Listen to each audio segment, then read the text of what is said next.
bagian pertama ini, saya akan mengumumkan tingkat inflasi Mei 2024. Pada Mei 2024, terjadi deflasi sebesar 0,03% secara bulanan, atau terjadi penurunan indeks harga konsumen dari 106,40 pada April 2024 menjadi 106,37 pada Mei 2024. Sementara itu, secara year on year terjadi inflasi sebesar 2,84% dan secara tahun kalender ataupun year to date terjadi inflasi sebesar 1,16%. Deflasi bulan Mei 2024 ini merupakan deflasi pertama setelah deflasi terakhir kali terjadi di bulan Agustus 2023. Kelompok pengeluaran penyumbang deflasi bulanan terbesar adalah makanan, minuman, dan tembakau dengan deflasi sebesar 0,29% dan memberikan andil deflasi sebesar 0,08%. Adapun komoditas penyumbang utama deflasi adalah beras dengan andil deflasi sebesar 0,15%. Daging ayam ras dan ikan segar dengan andil deflasi masing-masing sebesar 0,03%, serta tomat dan cabai rawit dengan andil deflasi masing-masing sebesar 0,02%. Komoditas lainnya yang juga memberikan andil deflasi adalah tarif angkutan antar kota dengan andil deflasi sebesar 0,03%. Tarif angkutan udara dengan andil deflasi sebesar 0,02% serta tarif kereta api dengan andil deflasi sebesar 0,01%. Selain itu, terdapat juga komoditas yang memberikan andil inflasi antara lain emas perhiasan, bawang merah, dan cabai merah dengan andil inflasi masing-masing sebesar 0,05%. Selanjutnya, Bapak dan Ibu, mari kita lihat sebaran inflasi bulanan berdasarkan wilayah. Sebanyak 24 dari 38 provinsi Indonesia mengalami inflasi, sedangkan 14 lainnya mengalami deflasi. Inflasi tertinggi sebesar 2,00% terjadi di Papua Selatan, sementara deflasi terdalam terjadi di Banten sebesar 0,52%. Adapun untuk selengkapnya, Bapak Ibu dapat lihat pada layar dan naskah BRS. Berikutnya adalah inflasi bulan ke bulan atau month to month berdasarkan komponen. Deflasi pada Mei 2024 sebesar 0,03% didorong oleh deflasi komponen harga diatur pemerintah dan komponen harga bergejolak. Komponen harga diatur pemerintah mengalami deflasi sebesar 0,13% dengan andil deflasi sebesar 0,02%.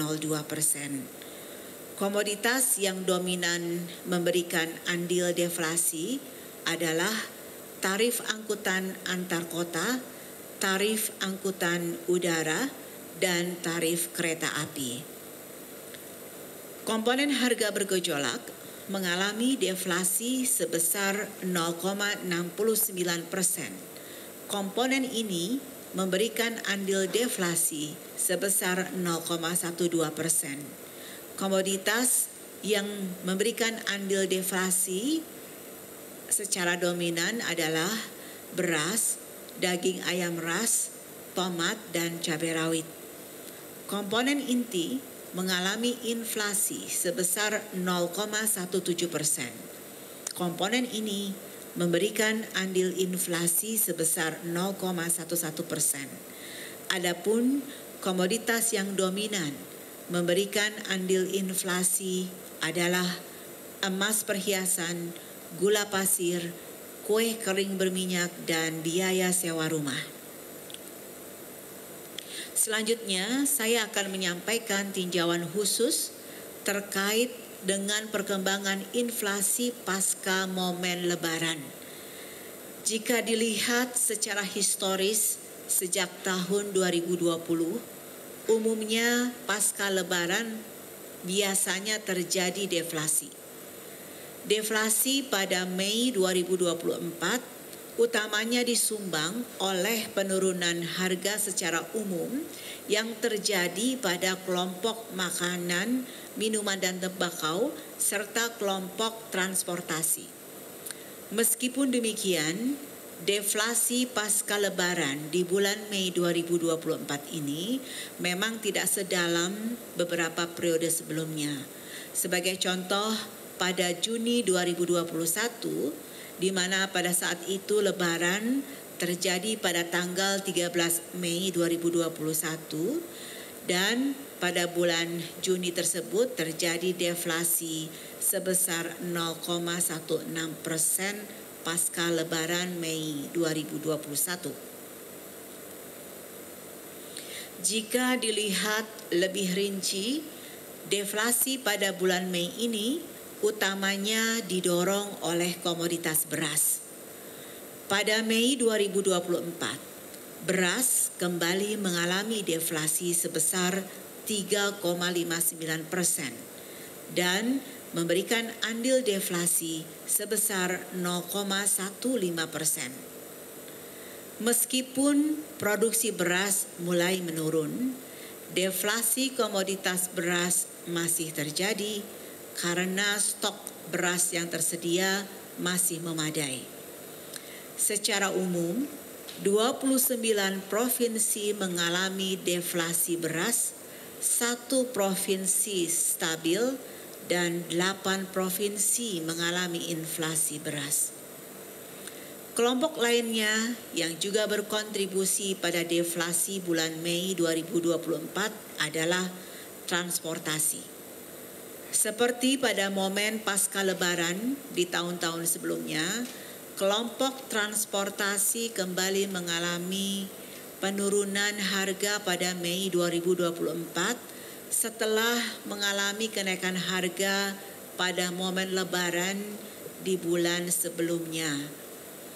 Kelompok transportasi menjadi penyumbang andil deflasi kedua terbesar pada Mei 2024 yang disebabkan oleh penurunan harga komoditas tarif angkutan antar kota, tarif angkutan udara, dan tarif kereta api.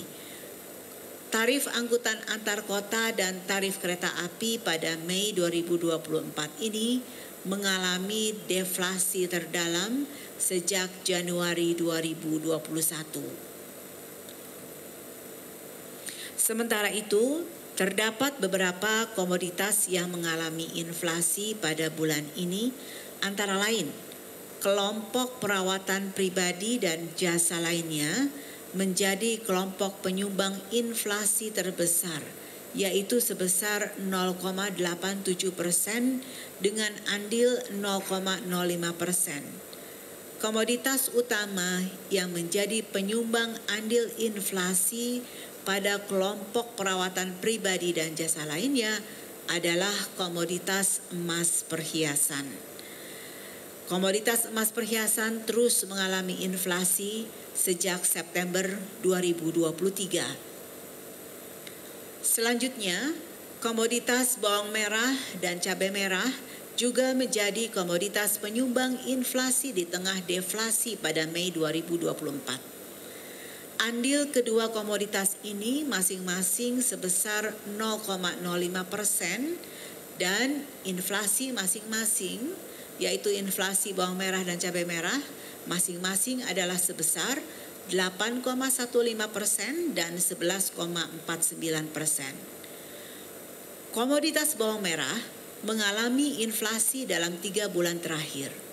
Hal ini disebabkan antara lain karena gagal panen di daerah sentra. Untuk komoditas cabai merah, pada Mei 2024 mengalami inflasi. Sebaliknya, mengalami deflasi di bulan yang sama pada tahun 2022 dan 2023. Setelah perkembangan bulanan, selanjutnya saya akan menyampaikan perkembangan inflasi dari tahun ke tahun atau secara year on year. Tingkat inflasi tahunan pada Mei 2024 adalah sebesar 2,84%, atau terjadi peningkatan indeks harga konsumen dari 103,43 pada Mei 2023 menjadi 106,37 pada Mei 2024. Berdasarkan kelompok pengeluaran, inflasi tahunan terbesar terjadi pada kelompok makanan, minuman, dan tembakau, yaitu sebesar 6,18% dan memberikan andil sebesar 1,75% terhadap inflasi umum. Komoditas yang memberikan andil inflasi kelompok ini antara lain beras, cabai merah, bawang merah, sigaret kretek mesin, dan daging ayam ras.